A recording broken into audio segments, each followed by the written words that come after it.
आज हम करीब 2500 साल पहले के भारत में चल रहे हैं, एक ऐसे गणराज्य में जिसका नाम था वैशाली। जरा सोचिए, एक ऐसा शहर जिसकी गलियां व्यापारियों, जौहरियों और दूर दराज के देशों से आए यात्रियों से गुलजार रहती थीं। हाँ, और कहते हैं कि वहाँ के बाजारों में रेशम और मलमल खरीदने के लिए बगदाद और फारस तक की सौदागर आते थे। बिल्कुल। तो इस सफर के लिए हमारे पास आचार्य चतुरसेन शास्त्री की मशहूर किताब वैशाली की नगरवधू के कुछ अंश है, और इन्हीं अंशों के जरिए हम अम्बपालिका की असाधारण जिंदगी के उतार चढ़ाव को समझने की कोशिश करेंगे। ये कहानी एक लावारिस बच्ची से शुरू होती है, लेकिन इतिहास के पन्नों में एक ऐसी ताकतवर स्त्री के रूप में दर्ज होती है जिसने सम्राटों और राजकुमारों तक को झुका दिया। बिल्कुल। और ये कहानी सिर्फ अम्बपालिका की नहीं है, ये उस दौर के समाज, उसके अजीबोगरीब नियमों और सत्ता के टकराव की भी कहानी है। अच्छा। खास तौर पर हम वैशाली के लिच्छवी गणतंत्र के उस अनोखे और आप कह सकती हैं बेहद कठोर कानून की गहराई में जाएंगे, जो इस पूरी कहानी का केंद्र बिंदु है। में कपड़ों में लिपटी एक नवजात बच्ची मिलती है, वो उसे घर ले आता है। हाँ, और महानामन और उसकी पत्नी उसे अपनी बेटी की तरह ही पालते हैं, और उसका नाम, क्योंकि वो आम के बाग में मिली थी, अम्बपालिका रखते हैं। अम्बपालिका। और यहीं से कहानी में एक दिलचस्प मोड़ आता है। जब तक अम्बपालिका 11 साल की होती है, महानामन राज सेवा छोड़ चुका होता है। अच्छा। हाँ, वो एक दूर दराज के गांव में जाकर बस जाता है। गरीबी में जी रहा है, लेकिन अपनी बेटी को दुनिया की नजरों से छिपा कर रख रहा है। छिपाकर? पर क्यों? मतलब एक पिता अपनी ही बेटी को क्यों छुपाएगा? इसकी वजह थी लिच्छवी गणतंत्र का एक बहुत ही विचित्र कानून। वो कानून क्या था? वो कानून कहता था, कानून ये था कि गणतंत्र की जो भी कन्या सबसे ज्यादा सुंदर होगी, सबसे ज्यादा सुंदर? हाँ, उसे किसी एक पुरुष से विवाह करने का अधिकार नहीं होगा। क्या? उसे पूरे नगर के मनोरंजन और आनंद के लिए नगर वधू बना दिया जाएगा। नगर वधू? हाँ, एक तरह से उसे राष्ट्र की संपत्ति घोषित कर दिया जाता था, और महानामन को डर था कि अम्बपालिका का जो असाधारण सौंदर्य है वो उसे इसी नियति की ओर धकेल देगा। बिल्कुल, उसे उसी रास्ते पर ले जाएगा। लेकिन ये कानून सिर्फ क्रूर ही नहीं लगता, इसके पीछे कोई गहरी वजह भी रही होगी। क्या समाज की महिलाएं इसे सम्मान मानती थी या एक सजा? देखिए, ये एक बहुत जरूरी सवाल है। स्रोत के हिसाब से देखें तो ये कानून सिर्फ क्रूर नहीं था, बल्कि राजनीतिक रूप से बहुत चालाक भी था। चालाक? कैसे? वैशाली एक गणराज्य था जहाँ कई शक्तिशाली कुल मिलकर शासन करते थे। तो ये कानून ये पक्का करता था कि कोई एक ताकतवर परिवार अम्बपालिका जैसी रूपवती और प्रभावशाली स्त्री से विवाह करके बाकियों पर हावी न हो जाए। अच्छा, तो सत्ता का संतुलन बनाए रखने के लिए? बिल्कुल, एक तरह से उसकी सुंदरता को गणतंत्र की साझा संपत्ति बनाकर सत्ता का संतुलन बनाए रखने की कोशिश की गई थी। अब इसे सम्मान कहें या सजा, ये देखने वाले के नजरिए पर था। उसके लिए तो ये एक सुनहरा पिंजरा ही था। बिल्कुल, सुनहरा पिंजरा, लेकिन गणतंत्र के लिए ये स्थिरता का एक जरिया था। समझ गया। यानी व्यक्तिगत आजादी पर गणतंत्र की स्थिरता को तरजीह दी गई। लेकिन आखिरकार वो इस कानून से बच नहीं पाए। नहीं बच पाए। गरीबी उन्हें वापस वैशाली आने पर मजबूर कर देती है। और यहीं पर कहानी एक बहुत दुखद मोड़ लेती है। हाँ, रास्ते में जब अंधेरा घिर जाता है, कुछ घुड़सवार सैनिक उन पर हमला कर देते हैं। वे महानामन की छाती में बरछा मारकर उसकी हत्या कर देते हैं हे भगवान! और अम्बपालिका का अपहरण कर लेते हैं। ये तो बहुत भयानक है। उस कानून को लागू करने के लिए राज्य किसी भी हद तक जा सकता था। बिल्कुल, ये सिर्फ एक बच्ची का अपहरण नहीं था, ये उस गणतंत्र के कानून का क्रूर प्रदर्शन था, जहां राज्य की इच्छा एक व्यक्ति के जीवन और परिवार से कहीं ऊपर थी। और बरछा फेंकने वाले सैनिक का ये कहना कि वाह, बूढ़े को मारकर रत्न मिला, ये दिखाता है कि उनकी नजरों में अम्बपालिका एक इंसान से ज्यादा एक कीमती वस्तु थी, जिस पर अब राज्य का हक था। बिल्कुल। इसके बाद कहानी कई साल आगे बढ़ जाती है। अब हम अम्बपालिका को उसकी जवानी में देखते हैं। वो वैशाली की नगर वधू है और एक विशाल महल में रहती है। हाँ, एक ऐसा महल जिसमें 7 आंगन थे। 7 आंगन? जी, और ये महल किसी महाराजा के महल से कम नहीं था। स्रोत में तो इसका बहुत विस्तृत वर्णन मिलता है। कैसा? जैसे पहले आंगन में सफेद अट्टालिकाएं, दूसरे में सैकड़ों गाड़ियां, बैल, घोड़े, हाथी, तीसरे में अतिथिशाला, चौथे में तो एक पूरी नाट्यशाला थी, वाह! और 5वें आंगन में जौहरी और कारीगर काम करते थे, और 7वां जो सबसे भीतरी आंगन था, जहां अम्बपालिका खुद रहती थी, वहां उसके सिंहासन के पास सोने की जंजीरों से 2 विशाल सिंह बंधे होते थे। तो एक तरफ तो उसे सार्वजनिक संपत्ति बना दिया गया, लेकिन दूसरी तरफ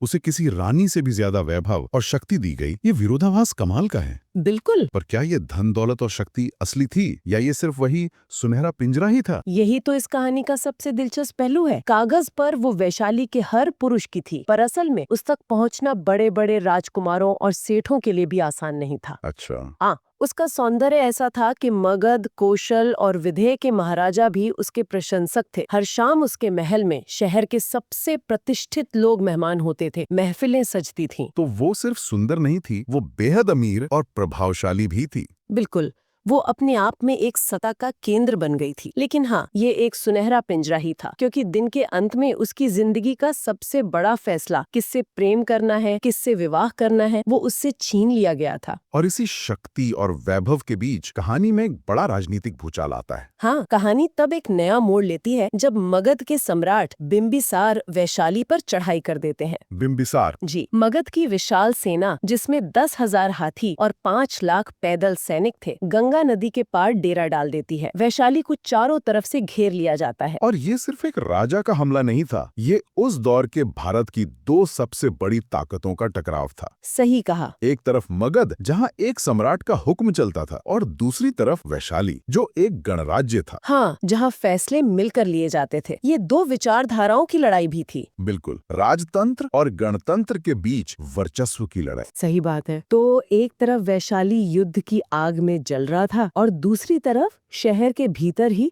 अंबालिका के महल में एक अलग कहानी चल रही थी। और इसी युद्ध के बीच सम्राट बिंबिसार एक ऐसा कदम उठाते हैं जिसके बारे में कोई सोच भी नहीं सकता था। हाँ, एक रात सम्राट बिंबिसार भेष बदलकर अपनी जान जोखिम में डालकर एक गुप्त रास्ते से दुश्मन के शहर वैशाली में घुस आते हैं। और वो सीधे अम्बपालिका के महल पहुंचते हैं। जी, ये एक अविश्वसनीय रूप से साहसी और दुस्साहसी कदम था। उनकी मुलाकात का दृश्य भी काफी नाटकीय है। बहुत ज्यादा। अंबालिका के महल में सन्नाटा है और बिंबिसार उसके निजी कक्ष में पहुंचते हैं। अंबालिका उसे पहचान लेती है और कहती है कि उससे सुना है सम्राट स्त्रियों की चापलूसी करने में माहिर है।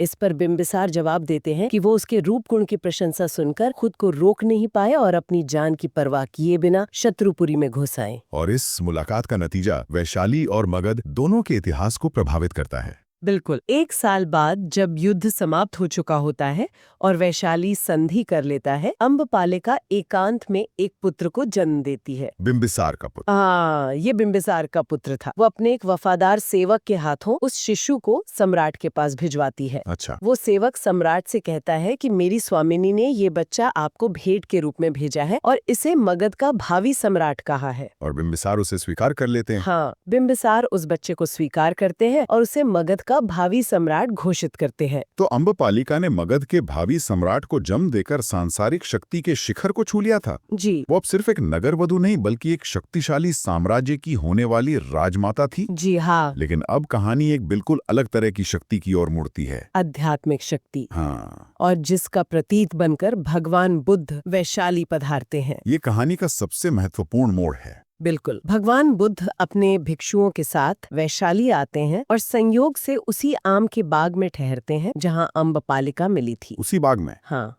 1 साल के एकांतवास के बाद अम्बपालिका पहली बार लोगों के सामने आती है। बिना किसी आभूषण के साधारण पीले वस्त्रों में वो बुद्ध से मिलने जाती है। और वहाँ जाके वो क्या करती है? वो बुद्ध से प्रार्थना करती है कि वे अगले दिन अपने संघ के साथ उसके यहाँ भोजन का निमंत्रण स्वीकार करें। बुद्ध चुपचाप देखकर मुस्कुराते हैं और निमंत्रण स्वीकार कर लेते हैं। और ये बात पूरे वैशाली में फैल जाती होगी? जंगल की आग की तरह। जब लिच्छवी राजकुमारों को यह पता चलता है तो वो आग बबूला हो जाते हैं। वे नाराज क्यों होते हैं? क्योंकि वे खुद बुद्ध को निमंत्रित करने जा रहे थे। उन्हें लगता था कि बुद्ध को निमंत्रण देने का पहला अधिकार उनका है, गणतंत्र के शासकों का, न कि एक नगरवधु का। अच्छा। वे रास्ते में अम्बपालिका को रोकते हैं और उसे उस निमंत्रण के बदले में 1 लाख स्वर्ण मुद्राएं देने की पेशकश करते हैं। 1 लाख स्वर्ण मुद्राएं? ये तो बहुत बड़ी रकम थी। और अम्बपालिका मना कर देती है। वे पेशकश बढ़ाते जाते हैं, 100 गांव, यहाँ तक कि आधा राज्य देने की बात करते हैं। और तब भी वो नहीं मानती? नहीं। और यहाँ अम्बपालिका का जवाब उसकी बदली हुई सोच और उसकी असली शक्ति को दिखाता है। क्या कहती है वो? वो कहती है, मेरे प्रभु, यदि आप समस्त भूमंडल के चक्रवर्ती भी होते और अपना सारा साम्राज्य मुझे दे देते तो भी मैं ऐसी कीर्ति की जेवनार को नहीं बेच सकती थी। वाह, राजकुमार हार मान लेते हैं और कहते हैं, हाय, अम्बपालिका ने हमें पराजित कर दिया। ये पहली बार था जब उसने गणतंत्र के नियमों को सीधे तौर पर चुनौती दी और जीती। ये वाकई एक शक्तिशाली क्षण है। अगले दिन क्या होता है? अगले दिन 10,000 भिक्षुओं के साथ भगवान बुद्ध अम्बपालिका के महल में भोजन के लिए पधारते हैं। पूरा नगर ये अद्भुत दृश्य देखने के लिए सड़कों पर उमड़ पड़ता है। अम्बपालिका खुद सोने की थाल में भगवान बुद्ध को भोजन परोसती है। और फिर वो एक ऐसा कदम उठाती है जो सबको चौंका देता है। हाँ, भोजन के बाद अम्बपालिका एक भिक्षु से उसका उत्तरीय यानी ऊपर पहनने वाला वस्त्र मांगती है। अच्छा। वो अंदर जाती है और कुछ ही क्षणों में वापस आती है। उसने अपने सारे बेशकीमती वस्त्र और आभूषण त्याग दिए थे और शरीर पर सिर्फ वो भिक्षु का दिया हुआ एक वस्त्र पहना था। सब कुछ त्याग दिया? सब कुछ। और फिर वो भगवान बुद्ध के चरणों में अपनी सारी संपत्ति, वो 7 आंगनों वाला महल, धन दौलत, हाथी रथ, सब कुछ बौद्ध संघ को दान कर देती है। हाँ, और वो कहती है, मेरे जीवन में 2 ज्वलंत दिन आए। पहले दिन के फलस्वरूप मैं आज मगध के भावी सम्राट की राजमाता हूँ, परंतु आज के पुण्य योग के फलस्वरूप अब मैं इससे भी उच्च पद प्राप्त करने की अभिलाषा करती हूँ। और वो भिक्षुणी बन जाती है। जी, बुद्धम शरणम गच्छामि का उच्चारण करते हुए वो उस महल से हमेशा के लिए बाहर निकल जाती है। उसके पीछे पूरा नगर चल रहा होता है। उस दिन के बाद वैशाली के पुरुषों ने उसे फिर कभी नहीं देखा। कभी नहीं। और भगवान बुद्ध उसके महल को, जो कभी भोग विलास का केंद्र था, बौद्ध भिक्षुओं का पहला विहार घोषित कर देते हैं। विहार? हाँ, विहार यानी एक ऐसा मठ जहाँ भिक्षु रुक सकते थे, ध्यान कर सकते थे। अम्बपालिका का महल अब त्याग और ज्ञान का केंद्र बन गया था। तो ये थी अम्बपालिका की कहानी। एक लावारिस बच्ची से नगर वधू, एक सम्राट की प्रेयसी से राजमाता और अंत में एक महासाध्वी। उसका सफर अविश्वसनीय है। बिल्कुल। और ये कहानी हमें एक गहरे सवाल पर सोचने के लिए मजबूर करती है। किस सवाल पर? कि जिस स्त्री ने हर तरह का भौतिक सुख, वैभव और शक्ति देखी, उसने अंत में सब कुछ त्यागने का मार्ग क्यों चुना? हाँ, ये सवाल मेरे मन में भी आ रहा है। क्या ये उस सुनहरे पिंजरे से आजादी पाने का रास्ता था या कुछ और? इसे देखने के कई नजरिए हो सकते हैं। एक स्तर पर हाँ, ये उस व्यवस्था से आजादी थी जिसने उसे एक वस्तु बना दिया था। लेकिन बौद्ध दर्शन है नजरिए से देखें तो अम्बालिका ने हर तरह के सांसारिक सुख और दुख को, मतलब उसकी पराकाष्ठा पर अनुभव किया था। अच्छा। उसने वैभव का शिखर देखा और उस वैभव के पीछे का खोखलापन भी। बुद्ध की शिक्षाओं में दुख यानी पीड़ा का मूल कारण तृष्णा यानी लगाव और इच्छा को बताया गया है। और अम्बालिका से ज्यादा तृष्णा का केंद्र कौन रहा होगा? सही बात है। शायद उसे ये बोध हो गया था कि असली शांति और मुक्ति इन सब चीजों के त्याग में ही है। ये भी कहा जा सकता है ये शक्ति का सबसे बड़ा प्रदर्शन था। जिस समाज ने उसकी नियति तय की, उसने उस समाज के दिए हुए सब कुछ को ठुकराकर अपनी नियति खुद अपने हाथों में ले ली। ये एक बहुत ही सुंदर विचार है। पहले गणतंत्र ने उसका शरीर अपने कब्जे में लिया, फिर सम्राट ने उसका दिल और भविष्य अपने कब्जे में लिया, और अंत में उसने खुद अपनी आत्मा को इन सब से आजाद कर लिया। ये परम स्वतंत्रता की घोषणा थी। तो ये कहानी सिर्फ त्याग की नहीं, बल्कि आत्म स्वामित्व को हासिल करने की भी है। ये विचार हम अपने सुनने वालों के लिए छोड़ते हैं। क्या सच्ची शक्ति बाहरी दुनिया पर नियंत्रण पाने में है, जैसा कि सम्राट और राजकुमार करना चाहते, या फिर अपने मन और अपनी इच्छाओं पर नियंत्रण पाने में, जैसा कि अम्बालिका ने अंत में किया?